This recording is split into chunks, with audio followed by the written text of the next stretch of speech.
Hello Scorpio, thank you for joining me for your weekly forecast for week commencing the 5th of March.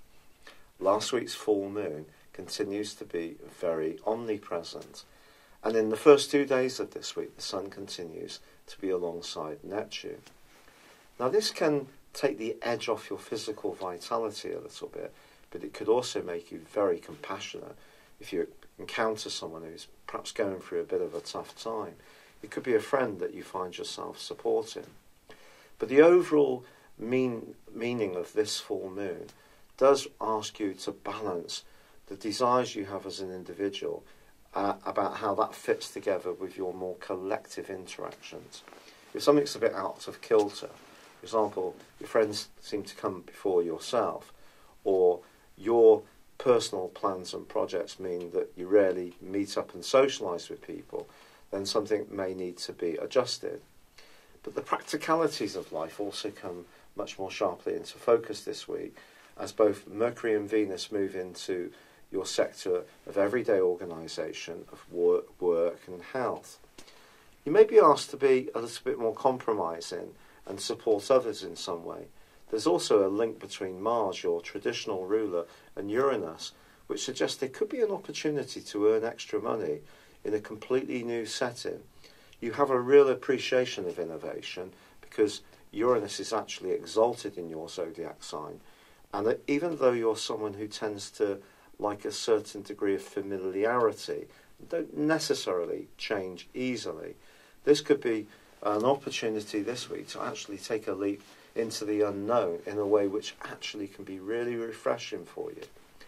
Now, your modern ruler, Pluto, is also forging a sensational link with the Sun in the last 3 days, and you could experience a change in your thinking, certainly about your creative talents or about your love life even, just in terms of your needs, your what you have to give, but also becoming more attuned to dialogue with other people. That side of you which can be a bit reticent could be challenged by this, but in a very positive way, because it can help you to move your thoughts but give you the sense you're also in control of that change, which can be very positive.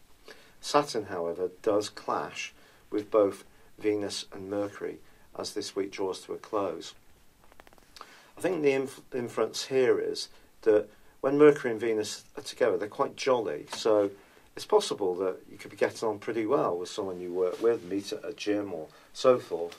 But don't try too hard in these kind of relationships, or don't try too hard to be too much of a people pleaser.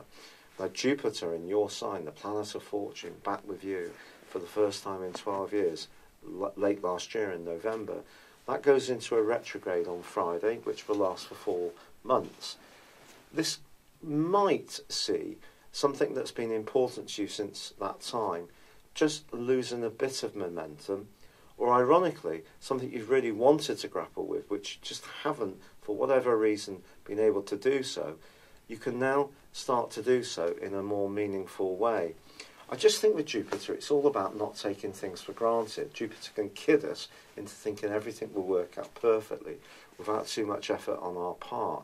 The reality is that if we really roll up our sleeves and add perspiration to the inspiration Jupiter can give us, then the innovation that you've been planning or the changes that you want to make can continue to go forwards, but you're just going to have to be very applied to them. There's also a quarter moon which occurs on the same day. Now this occurs in your second house, and it's just saying to you, be a bit careful about how you splash the cash in the latter part of this week and in the first half of next week.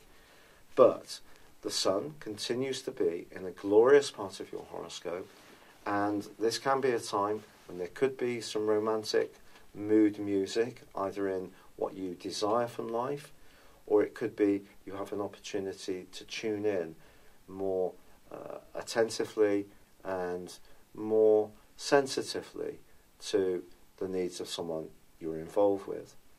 But as this week goes on, there is that practical dimension, and if you can sort of focus on that and grapple with that, that would be a good thing. It's been a real pleasure being with you, and I'd love it if you would subscribe to my channel if you've yet to do so, or like or comment on this video. But for now, good luck and goodbye. Thank you for joining me. If you'd like to know more, please visit my website at www.patrickarundell.com or download my free app in iOS, Google or Facebook at www.horoscope-ace.com. Thanks and goodbye.